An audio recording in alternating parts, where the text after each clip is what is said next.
இன்றைய ஹதீஸ். அஸ்ஸலாமு அலைக்கும் ரஹ்மத்துல்லாஹி வபரகாத்துஹு. ரமலான் ஒரு மாதம் அல்ல, ஒரு மாற்றம். அன்பான சகோதரர்களே, ரமலான் வருதுன்னா நம்ம எல்லாரும் ஒரு சந்தோஷம். ஆனால் அதே நேரம் ஒரு பயமும் இருக்கணும். இந்த ரமலானை நாம் எப்படி பயன்படுத்துகிறோம்?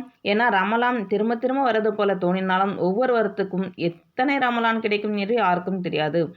கடந்த ரமலானில் நம்மோடு இருந்தவர்கள் இன்னைக்கு இல்லை. அவங்களுக்கு இன்னொரு நோன்பு வாய்ப்பு இல்லை, இன்னொரு தராவிஹ் இல்லை, இன்னொரு துவா இல்லை. ஆனால் நம்ம இங்கே இருக்கோம். இதே ஒரு பெரிய நியத்.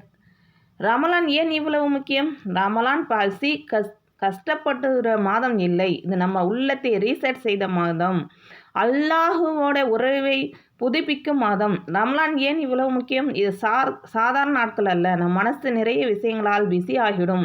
மொபைல், மணி, ஓல்ட், டென்ஷன். ஆனால் ரமலான் வந்ததும் அல்லாஹ் நம்மை மெதுவாக அழைக்கிறான். என் அடியார்களே, உலகத்தை சைடு வச்சு கொஞ்சம் என் பக்கம் திரும்பு.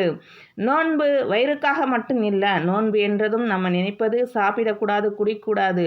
ஆனால் உண்மையில் கண் நோன்பு, நாக்கு நோன்பு, காத்து நோன்பு, மனம் நோன்பு, இவையெல்லாம் இல்லாமல் கம்ப்ளீட் ஆகாது.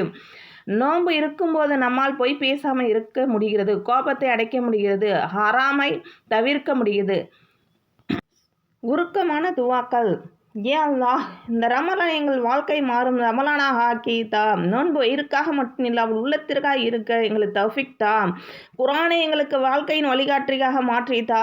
ரமலான் செய்த நல்ல அமல்களின் ரமலான் பிறகும் தொடர செய்ய தௌஃபிக் தா. இந்த ரமலான் எங்கள் பக்கம் சாட்சியாக இருக்க எதிராக அல்ல. ஆமீன் ஆமீன் ஏ ரப்பல் ஆலமீன். அஸ்ஸலாமு அலைக்கும் ரஹ்மத்துல்லாஹி வபரகாத்துஹு.